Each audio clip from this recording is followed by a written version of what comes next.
5 techniques to minimize and reduce documents in your management system is what we're talking about in this video. If you've come into an organization that's overwhelmed with documents, thousands of policies and procedures, and the task for you seems to be massively overwhelming in terms of what you need to do to maintain this stuff, I'm going to take you through my 5 techniques to reduce the number of documents that you've got, to really get the most value out of what gets written down or what gets recorded for your management system. Let's go through my 5 techniques to minimize and reduce documents in your management system. If you've come into this organization, you're a little bit overwhelmed, or if you've been given the responsibility for your management system and there's tons of documents, lots of policies, procedures, and you just don't know what to update, what to look at and what to maintain. The first technique is to look at the type of media that's going to be the most effective for you to produce. And so I'm a very strong advocate for the use of things like video and audio-visual techniques to actually communicate messages. And I see that as being a really efficient way to do something. You will get better engagement, better compliance, and it's going to make your life much, much easier in the future. Technique number 2 is about keeping records and getting engagement. Can you use a chat group or closed forum group to communicate and absorb information in your organization?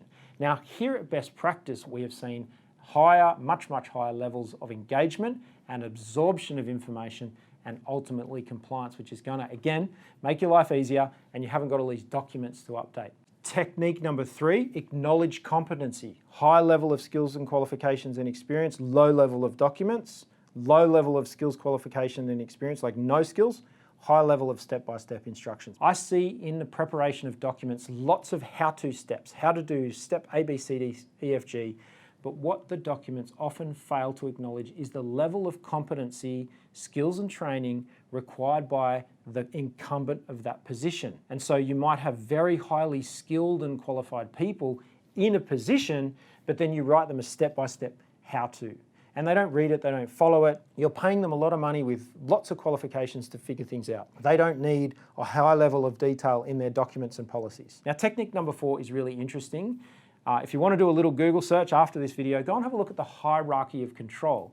It's been used for many years in OH&S, but I think it applies everywhere in business in controlling risk. When we look at the hierarchy of control, policies and procedures are at the bottom. They're the least effective method to control risk and influence people in the business. Technique number 4 is really thinking about, can I engineer this process instead of writing down the steps so that the process flows the same every time? Considering, can you engineer out in your organization a process that might be fraught with autonomy, where we've tried to use a procedure to control steps that people follow, and instead you could now consider using software to support how the business runs so that the steps are mandatory, they're mandatory fields and mandatory information, and it forces organizations to follow that set routine process. Technique number 5 is focusing on outcomes. What's the outcome you want from people? Now, the steps that you want them to follow might be documented in a procedure, but can you think about the outcome? What's the actual outcome rather than the individual steps you want them to follow? And so if you can think about the outcomes, measure the outcomes, track the outcomes, have people talk about the outcomes they're setting out to achieve. Again, you can minimize what gets written down by changing your focus to let's focus on outcomes. Don't worry about the procedures. Let's just ensure we're getting to the outcomes. And if there's something that's not right about that outcome, someone's getting something wrong, we'll focus on asking them the question, how could you improve what you do to get this agreed outcome that we need, whether it's customer service or OH&S or safety. So to recap now, our 5 techniques are: use effective media that everyone loves to consume. Recording video, you can record it faster than you can type a procedure. You can then post that video in your private secret Facebook group, which is giving people instruction and guidance on what to do. Facebook will then show you who's seen it. That'll be your training record, your training register, your attendance register. There might be some evidence you need to keep for a quality assurance audit. And more importantly, instead of having the hard copy that you've got to store or the server that you've got to put on it, Facebook puts it up in the cloud and keeps it for you to go back and look at and check on. And you can delete it, you can add it, delete it, and you can change it as you need to, re-record it. And that's part of all of your updating and refreshing information, but it's going to be there in the feed, on the timeline for people to consume when they can in their time when you want them to digest it. Technique number 3, acknowledge competency. High level of skills and qualifications and experience, low level of documents, low level of skills, qualification and experience, like no skills, high level of step-by-step instructions. But choose the media for those people. Technique number 4 is, can you engineer your process? Can you have a software package to support your processes and what people need to do that gives them guidance on the next step and consolidates information? And technique number 5 is focusing on outcomes, focusing on success factors, focusing on the thing that we're hoping to achieve that previously the procedure said step 1, 2, 3.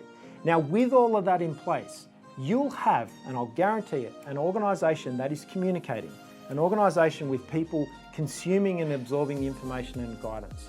You'll have an organisation that's simplified. It's not wasting money on stressing about updating documents and revision numbers and procedures and dates and all that crazy stuff. A lot less typing and a lot more communicating and effectively communicating with people. Now, if you want some more detail in terms of how to go about doing this, what are the absolute essential things that you need, we've got a free checklist that you can download for quality, safety, environment, and information security on our website. Links below in the description. Grab yourself a copy of that checklist, go through the checklist, do your own little gap analysis, and I'll see you right here next time on Best Practice TV. Bye for now.